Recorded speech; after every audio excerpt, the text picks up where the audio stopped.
क्या मतलब है ऐसी जिंदगी जीने का। मैं खत्म कर लूंगा खुद को। ट्रेन के फर्स्ट क्लास कंपार्टमेंट की सीट पर बैठते हुए जब विशांत ने अपने आप से बात कही तो मानो उसकी आंखें भर आई। रिया उससे अलग हो चुकी थी।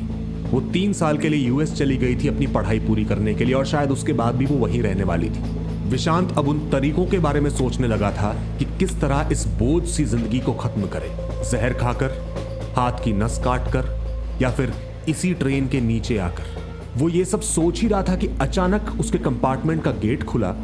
उसमें एक आदमी दाखिल हुआ और उसकी आंखों में घूरता हुआ वो उसके सामने वाली सीट पर आकर बैठ गया। क्यों अपनी जिंदगी खत्म करना चाहते हो?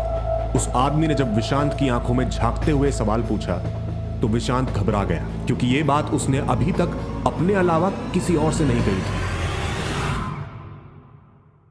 ऐसा क्या गम है जो अच्छी खासी जिंदगी को खत्म करने पर तुले हो? उस आदमी ने पूछा।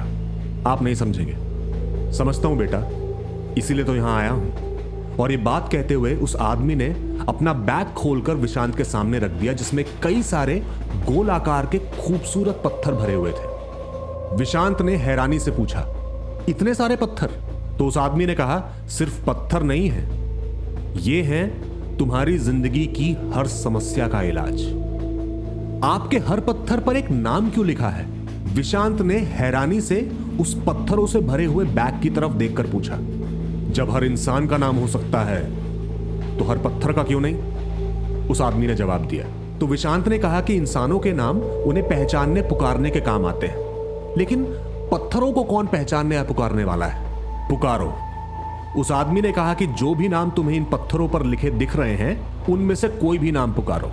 सबसे ऊपर रखे पत्थर पर लिखा था मानस देसाई। तो विशांत ने पुकारा, मानस देसाई।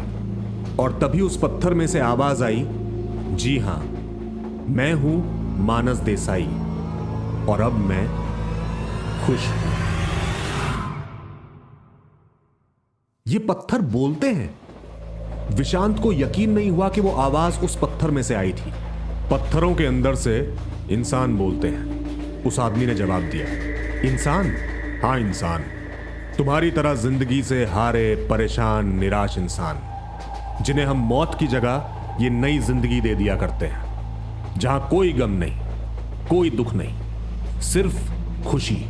विशांत को उस आदमी की बात पर यकीन नहीं हुआ, तो उसने फौरन बाकी सभी पत्थरों पर लिखे नाम पढ़ने शुरू कर दिए और सबका वही जवाब आया कि वो अब खुश है। तो उस आदमी ने मुस्कुराकर विशांत की तरफ देखा और पूछा, बोलो विशांत, क्या तुम भी होना चाहोगे खुश हमेशा के लिए?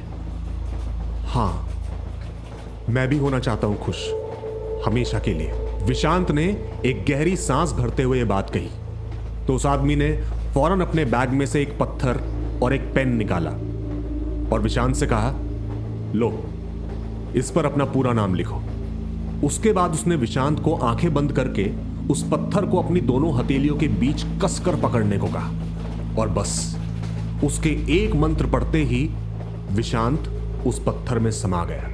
वो उसे बैग में डालकर निकलने लगा था कि अचानक कंपार्टमेंट में टिकट कलेक्टर की एंट्री हुई और उसने अपनी लिस्ट में से नाम पढ़ा, विशांत सिन्हा।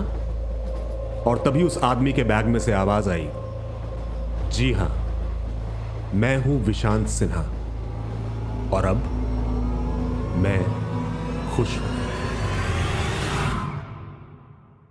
आशा करते हैं कि आज की कहानी आपको अच्छी लगी। अगर हां तो इस वीडियो को लाइक कीजिए, शेयर कीजिए। अपने विचार, अपना फीडबैक कमेंट सेक्शन में लिखकर हमें जरूर बताइए और हमारे चैनल को सब्सक्राइब करना ना भूलें। और अगर चाहें तो नीचे दिए गए नंबर पर हमें सपोर्ट कीजिए। आपका थोड़ा सा कंट्रीब्यूशन भी हमारे लिए बहुत बड़ा सपोर्ट है। जल्द मिलेंगे एक नई कहानी के साथ। तब तक के लिए नमस्कार।